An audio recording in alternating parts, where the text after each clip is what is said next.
A natural disaster takes place overseas. Find out what San Jose State students are doing to help the cause. A for-profit college is shut down. Learn how thousands of students are being affected.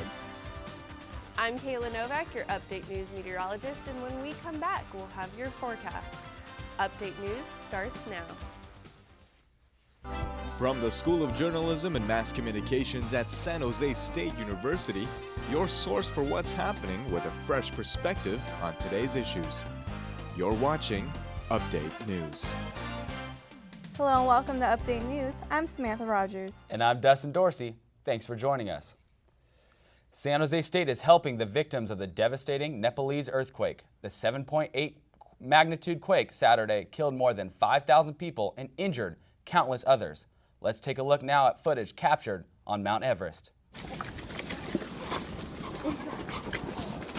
No!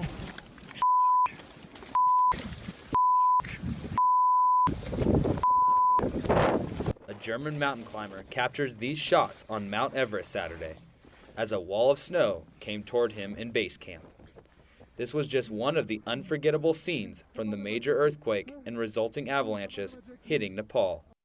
The magnitude 7.8 earthquake struck around 4 p.m. local time, 50 miles northwest of the capital city of Kathmandu in Nepal. Actually, my family are sleeping outside on the open spaces, on the streets, just because of the aftershocks. San Jose State student Ashish Tapachetri has been in touch with his family in Nepal. They're safe, but Imagine having 100 aftershocks, 6.7, as big as 6.7. So they're scared to go home. On campus, Tapachetri and the Nepali student organization are helping with the relief effort. They were tabling this week in hopes to raise money for those affected by the disaster. Even $1 will help someone survive for a day, if not more. So it's a lot. You know, it's nothing for us if we don't drink soda for a day, right? But if we send that dollar back there, it can save lives. The Nepali student organization is also collecting money through its website. Facebook has a message to users on the homepage saying it will match donations up to $2 million. The American Red Cross is also helping with the efforts. The American Red Cross has initially committed $1 million to provide disaster relief support. We also have 8 experienced disaster relief staff folks out in Nepal right now. The Red Cross is encouraging people to donate money through its website. Stay together. Stay together. In a disaster such as this, money could go a long way toward helping people who have lost everything. According to the Nepalese student group, approximately 1.5 million people need immediate help with food and housing. Some career college students went to sleep Saturday night with no idea that the following morning their lives would be changed with an email. All Corinthian College students and faculty were told that on Monday all campuses would cease instruction and close their doors for good, leaving many wondering what next. Cato Guzman has the story. This empty parking lot should be full of hopeful students, but the hustle and bustle of this healed campus in Milpitas has been replaced with an uncomfortable calm and dead silence. Parent company Corinthian Colleges has closed all its campuses, including Everest College, Wyotech, and Heald. The worst thing is that these kids have very, very, very limited option to transfer in other colleges. And some of them are very, very close to graduating. Some maybe like about a month or a month and a half to go before they can graduate. Corinthian Colleges has been accused of taking advantage of low-income people with unfair, high-interest loans and was recently fined $30 million by the Department of Education for lying about job placement rates. A lot of questions go through my mind, like, is my degree going to still be applicable? Like, people are going to oh, I heard of Heald. It's like, where are they now? It's like, is it going to lose its appeal to protect people? I think it might. Although the company knew it was going bankrupt since last summer, it continued to accept new students and gave no warnings about the impending closure. I was talking to some of those today. They've been told that you need to start all over again. And this is very heartbreaking. The Heald campus in Milpitas posted on its Facebook page for students to come to school Wednesday to pick up their transcripts. Some students were only a few weeks away from graduation, and others had just gotten started, but now they and their teachers are all in the same spot, untrusting and at a loss. In Milpitas, Cato Guzman, Update News. Yahoo's co-founder Jerry Yang spoke at SJSU Tuesday. His lecture inspired students to follow their dreams, no matter what the obstacle. Yang graduated from Piedmont Hills High School here in San Jose and went on to Stanford University, but dropped out. In the question and answer session, he said that as an Asian American, it was especially difficult to admit to his family that he dropped out.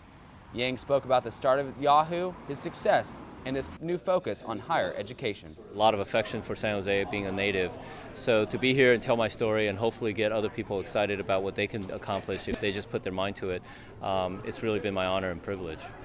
Yang is a visionary in the internet and technology sector. He advised students on pitching their ideas as entrepreneurs, and he told them to get straight to the point and sell the idea within 15 seconds.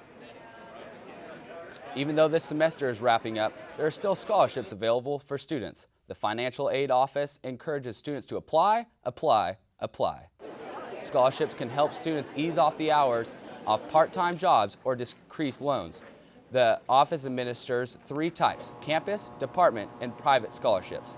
Counselors advise students to apply to all possible and write intriguing essays that are straight to the point about personal and academic experiences. It's an opportunity to apply for funds to help assist in, attaining their education. And it's not loans. You don't have to pay it back, so that's a good thing. Although the deadline for most scholarships was April 15th, students still stand a chance to win others. Students can find application tips on the Financial Aid and Scholarship Office's website, as well as the link to Spartan Scholarships. Happy applying! Diversity is an important buzzword among SJSU faculty, staff, and students. The university is constantly finding new ways to promote inclusive initiatives. Update News reporter Brenda Norrie has the story. In the midst of Silicon Valley, San Jose State attracts people from all over the world, so diversity is an essential topic here. The President's Commission Open Forum on Diversity highlighted what's being done on campus. We're celebrating all the work that's been taking place on campus over the entire year around diversity and inclusive excellence. This event updated the campus community on measures taken to expand the Diversity Commission and celebrated the efforts staff made this year. One example is April 30th, now proclaimed as Diversity Day on campus. Some actions on diversity involve faculty, student programs, and housing. We work in tandem with the university to promote diversity initiatives through, training, events, and all of those things. Students and faculty raised some concerns about inclusion of disabled people and Native Americans, but others said the school is making progress. I look at it now after being here for a couple of years and it looks more diverse now. It's more of a mix, But the diversity initiatives will never be complete, as announced by the president of San Jose State. We'll always have new faculty and staff come in, new students come in, and it has to be an ongoing effort. Details on the action items are on the website for the Campus Research on Diversity. On campus, Brenda Norrie, Update News. Time to shut off that water, Spartans. The city of San Jose has enacted new water conservation rules due to the serious drought we are experiencing.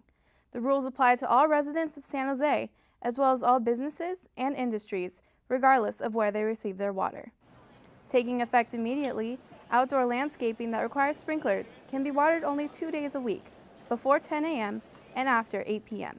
However, you can water your lawn any day, as long as it is with a watering can, drip irrigation, or by hand with a hose that has a shut-off nozzle, following the same times.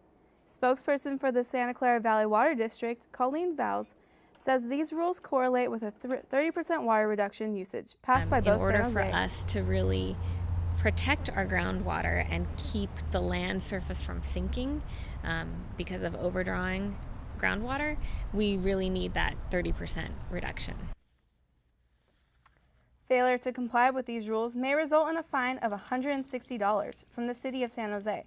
The Santa Clara Water District says these rules are to be followed until further notice. Now let's toss it over to our meteorologist, Kayla Novak, for our upcoming weather. So Kayla, it's been pretty warm recently. Can we expect that to continue? Thanks. Yeah, this week is going to stay warm with those spring temperatures. So make sure if you're working outside to stay hydrated and take few rest breaks. Let's go ahead and check out the Bay Area highs for this week.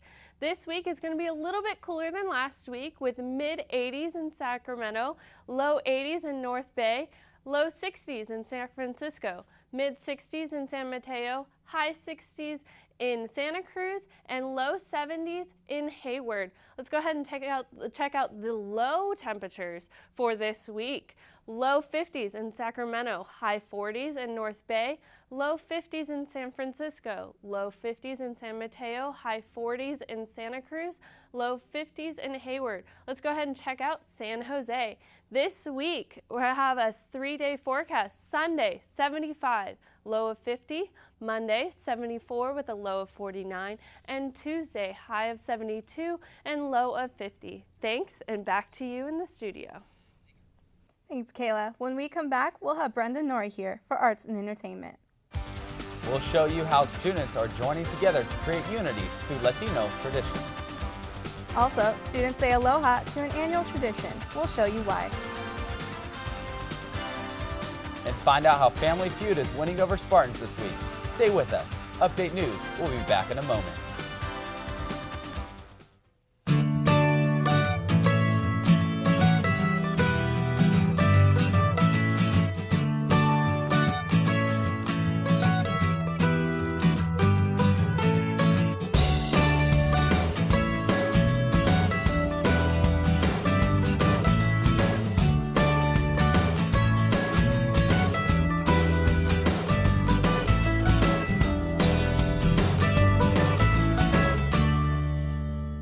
An assault on the eyes to protest an assault on the body, the 7th annual Undie Run was underway this week as a part of the overall Taking Back of the Night program. Students met outside the campus village, dressed in their cleanest underwear. They covered themselves with body paint. The reason for the underwear is to say that no matter what someone wears, no matter who someone is, no one should have to worry about being sexually assaulted. We just want people to not forget that, okay, sexual assault does happen for all genders. So, yeah, that's basically what the event is. As they ran around the campus, they were symbolically declaring the campus to be a safe zone free of sexual harassment. The run was a small part in a larger program called Take Back the Night. It offers resources to people who have been assaulted and ways to protect oneself to prevent attacks. San Jose is in the midst of a cocktail craze. Downtown bars are offering concoctions that are as innovative as Silicon Valley itself. Jonathan Marinero is live in the newsroom with more. Jonathan? Nightlife in downtown San Jose is booming, and in large part, it's due to a founding business that is adapting to market changes. Downtown San Jose has enjoyed a shift in culture over the past few years, thanks to a bar named Single Barrel. Prior to that, San Jose's bar scene was dominated by clubs and stabbings. It was pretty shady around here, to be honest with you. It was essentially 4 nightclubs all competing for the same kind of crowd, which is a little bit more of that kind of crowd where they're out to either get drunk and fight or get drunk and fight. Their change to the cocktail bar formula brought a fresh squeeze of lemon to San Jose. 5 years ago, I believe they opened, and it was the first place where people actually stood in line for a very expensive but very tasty cocktail. Bartenders crafted drinks to the customer's taste and kept the room count down to maintain a speakeasy atmosphere. By bringing the younger crowd downtown and the older crowd out of their homes, money came downtown. Perception is beginning to change because of the development. Just simply, having more residents in downtown, having more businesses pop up, less, vacant storefronts. The change is also affecting development downtown. This is the first time we're seeing this much intensive growth focused on our downtown. And the change is cycling back into the people walking down South First. I'm excited to see Four Corners become a spot where both fully grown adults with disposable income and kids that have left the home to go to school mingle with the kind of kids that go to school. The San Jose cocktail scene is moving forward, and hipsters walk the streets, looking for the next tasty drink. Live in the newsroom, John Marinero, Update News. A club brought a flavor of the Pacific Islands to campus this past weekend. Their aim was to bring different island cultures together in one night.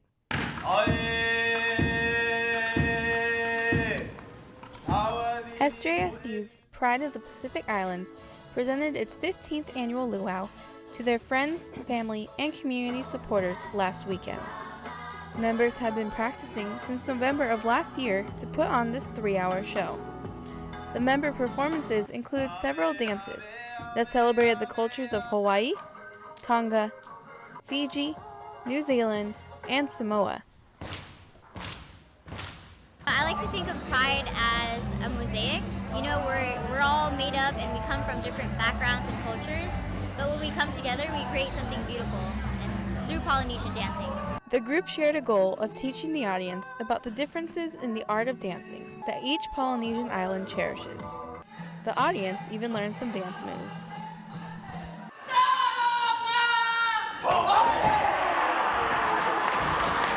I love dancing. I'm not the best. I haven't been dancing for very long, but it's something that makes me feel just really connected with everyone else. Luau-inspired food and drinks were served that included guava cake and a whole lot of pork. Women waiting at the entrance put a lei on the necks of people arriving, and a photo booth snapped mementos for audience members. Club members say that the luau was a great success, selling out the new Student Union Ballroom venue. The group plans to return next year. I love dancing with people who want to be a part of my culture. I'm happy that they enjoy it. I'm happy they feel beautiful, and just can't wait for next year. The word mahalo was heard repeatedly toward the end of the evening. That's a word of praise and thanks for an event well done by the Pride of the Pacific Islands. We have Brenda Norrie here with us now for some arts and entertainment. So Brenda, can you tell us more about the festival that happened on campus this week? Sure, let's talk about it. San Jose State held its third annual Molcajete Fest this Wednesday. The event offered a variety of culturally enduring lunch and entertainment choices. Marimar Ochoa has the story. The Molcajete Fest drew hundreds of people to the Smith and Carlos lawn on Wednesday. The annual event is hosted by Gente Unida, an organization whose goal is to create unity among all Latino organizations on campus. And so the purpose of Gente Unida was to show that regardless of what you're in, there's a connection between all of us. Chair of Gente Unida, Ocidi Cervantes, says Molcajete Fest has become an opportunity to unite the Latino organizations. We just wanted to create more unity between us and get to know each other and, you know, help each other out any way we can. And this is like a good forum for them to fundraise as well and get to know each other. And the different organizations were selling a variety of food and drink options. There were performances from a local mariachi as well as San Jose State's very own Grupo Folclórico, Luna y Sol. Molcajete Fest has become an opportunity to promote the Latino culture. We just want to bring everyone out and promote the culture, promote la cultura, create a family bond of it. So that's what we hope to get out of this. The event was declared a success when various organizations were forced to close their sales due to selling out. On campus, Marimar Ochoa, Update News. The San Jose State Radio, Television, and Film program is going international this May. A student film titled Malaise has been accepted into the Cannes Film Festival in France. It was directed by San Jose State RTVF student Karosh Ahari and written by animation alumnus Eric Anderson. Malaise centers around relationships surviving in a diseased world.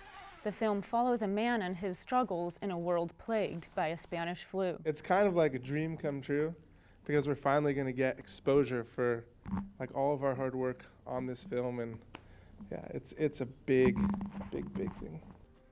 A script for a full-length version of the film is being written.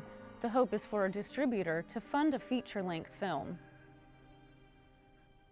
Recreation management students turned their classroom into a game room this week. They were talking trivia. Rebecca La Peña is standing by live on campus to show us what this is all about. Here on campus, a new teaching tool is being used in one classroom. On Tuesday, Spartans took the game show Family Feud and added their own twist to it. More than 60 students squeezed into a Uchida Hall classroom to enjoy the first ever Spartan Feud, a spin-off of Steve Harvey's game show called Family Feud. Two teams went head-to-head trying to earn the most points to be crowned the winners. So we just wanted to put something on that was going to be fun for the whole student body. We put questions on the survey that we thought were relatable that everyone could answer. Each member of the team took turns trying to guess the most popular answer from a college survey. After 2 strikes, the rival team had a chance to steal the points. The winning team won prizes for knowledge of pop college trivia. The host, Jeremy, was hella cool, and it was just an overall fun time being up there and participating. Prizes from different sponsors were raffled off to several lucky ticket holders. There was also a contest for who could guess how many Spartan-themed M&Ms fit into a jar. Students were allowed to watch the game for free, as well as enjoy free food and refreshments. It was pretty interesting to see the answers of the both contestants or both teams. Some were pretty funny, some were kind of like, oh wow, I didn't think about that. The recreation event planning class spent all semester preparing for Tuesday evening. The turnout was a success, but as of right now, there are no future plans for a redemption game of Spartan Feud. Live on campus, Rebecca LaPena, Update News. And that's all I have for arts and entertainment this week. Thanks, Brenda. Yeah, that Family Feud looked really fun. Hope it continues next semester. When we come back, we'll have Marimar Ochoa to bring you sports. A highly anticipated soccer game is coming to the Bay Area. Find out who will be playing. Also find out how the softball team plays against the Bay Area rival in a crucial game. And 13 Spartans are being recognized for their work off the field. We'll reveal why. Update News will be back soon.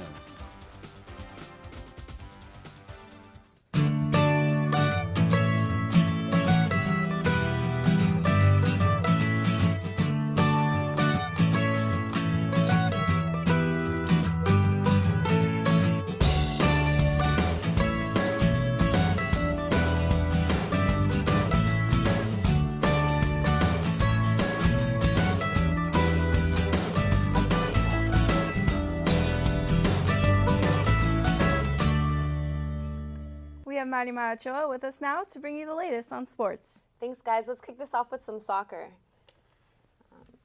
This summer, Levi Stadium is bringing international soccer to Santa Clara, so listen up, soccer fans, you won't want to miss this one. On Monday, Levi Stadium announced that two of the most respected teams in the soccer world will be playing there. Manchester United and Barcelona will be facing off against each other right here in the Bay Area on July 25th. It's going to be an exciting game. I'm really excited to go see Lionel Messi. He's one of my favorite players, obviously one of the best players in the world. And Manchester United, Barcelona, it's going to be a really good game.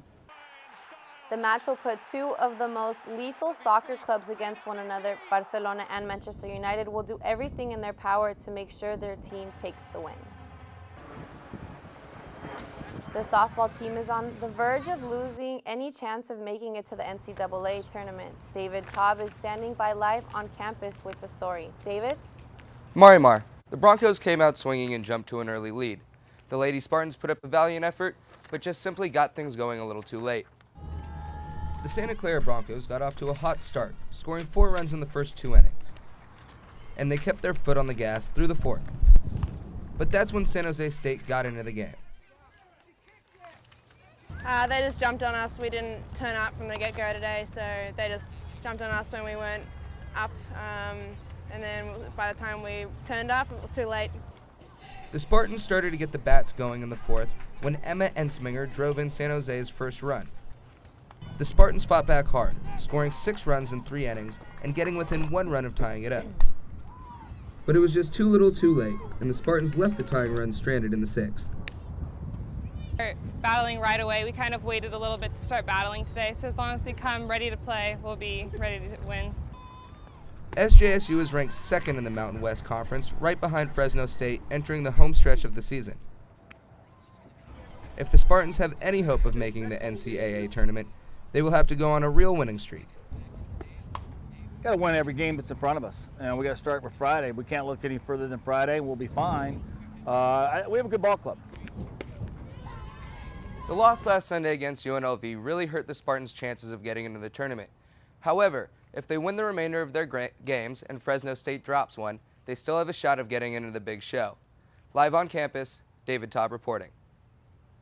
The Arthur Ashe Jr. Sports Scholars Award named 13 San Jose State students this week.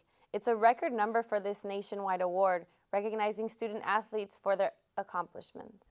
The annual Arthur Ashe Jr. Sports Award is given to undergraduate students of color who best demonstrate their academic and athletic achievements. This year, the 13 scholars from San Jose State represented the most winners for any team in the Mountain West Conference. It's also a record for the NCAA division schools in the Pacific time zone. I didn't really think much of it, but I'm definitely blessed and humbled by it, that I could win an award like that has to do with off-the-field stuff. Baseball outfielder Andre Mercurio is one of the winners. To win the award, students must maintain a minimum of a 3.2 cumulative GPA and demonstrate campus or community involvement. The communications study major tells us how difficult it is to maintain these requirements as a student athlete. It's definitely hard to keep your grades up.